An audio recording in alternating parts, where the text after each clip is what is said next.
Welcome to my YouTube channel. তোমরা সবাই কেমন আছো? আশা করছি সবাই খুব ভালো আছো, আমিও খুব ভালো আছি। আজকে আমি বানাবো পটল দিয়ে, আলু দিয়ে, পেঁয়াজ দিয়ে, রসুন দিয়ে একটা ভর্তা বানাবো, মশলা ভর্তা। তোমরা দেখতে থাকো আমি কেমনভাবে মশলা ভর্তা বানাই। খুব দুর্দান্ত লাগে খেতে, তোমরাও বানিয়ে ট্রাই করে দেখো, অবশ্যই ভালো লাগবে। চলো রেসিপিটা তোমাদের সাথে। এখানে আমি ভর্তা বানানোর জন্য আলু, পটল, শুকনো লঙ্কা আর পেঁয়াজ আর কটা রসুন মিক্সিতে দিয়ে দিলাম। মিক্সিতে দিয়ে এইগুলো ভালোভাবে পেস্ট করে নেব।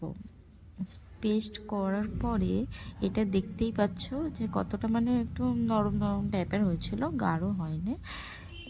মানে গিয়ে মশলার মধ্যে কিছু দিতে হবে। এটা যদিও আমি মশলা বানাচ্ছি সেই জন্য ঠিক আছে, কিন্তু পটলগুলো না একটু ছোট ছোট করে কেটে দেবে। আমি একটু বড় বড় করে দিয়েছিলাম বলে ভালোভাবে মিক্স হয় না। যাই হোক, সেটাতে কোনো অসুবিধা নেই। তারপর কড়াই তেল দিয়ে একটু আলু সিদ্ধ ভালোভাবে চটকিয়ে ওটার মধ্যে দিয়ে দিয়েছিলাম।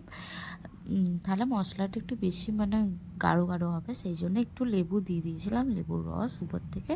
আর এখান থেকে মশলাগুলো যেমনি কি হলুদ গুঁড়ো, লঙ্কা গুঁড়ো, জিরে গুঁড়ো, নানান ধরনের মশলা আমি দিয়েছি। তোমাদের ঘরে যেরকম মশলা থাকবে তুমি সেমনি মশলা দিয়ে এটাকে করতে পারবে, কোনো প্রবলেম নেই। যা থাকবে তাই দিতে পারবে। আমার ঘরে যা যা ছিল আমি তাই তাই দিয়েছি। নুন থেকে হলুদ গুঁড়ো, জিরে গুঁড়ো সব কিছু দিয়ে ভালোভাবে ওটাকে মেখে নিয়েছি। মেখে নেবার পর এখানে তেলের মধ্যে একটু গোটা জিরে ফোড়ন দিয়ে এই যেটা মাখলাম সেটা দিয়ে দিলাম।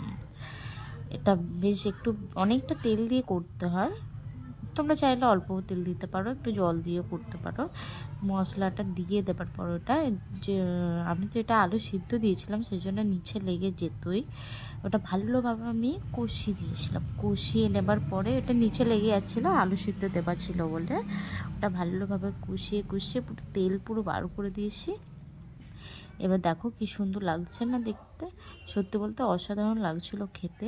একটু জল দিয়ে দিলাম, কেন কি নিচে যে লেগে যাচ্ছিলো মশলাগুলো তার জন্য।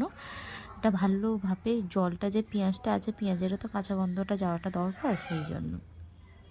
তারপর দেখো এত সুন্দরভাবে হয়েছে, কত দারুণ লাগছে দেখতে। দেখতেও যেমন দারুণ লাগছে, খেতেও তেমন কিন্তু খুব দারুণ লাগছিলো। আমি এখানে একটু ভাতের সাথে মাখিয়ে নিয়েছিলাম তোমাদের দেখাবো বলে। দেখো সত্যি বলতে অসাধারণ লাগছিলো খেতে। তোমরা না বিশ্বাস হলে একবার করে খেয়ে দেখো ঘরে।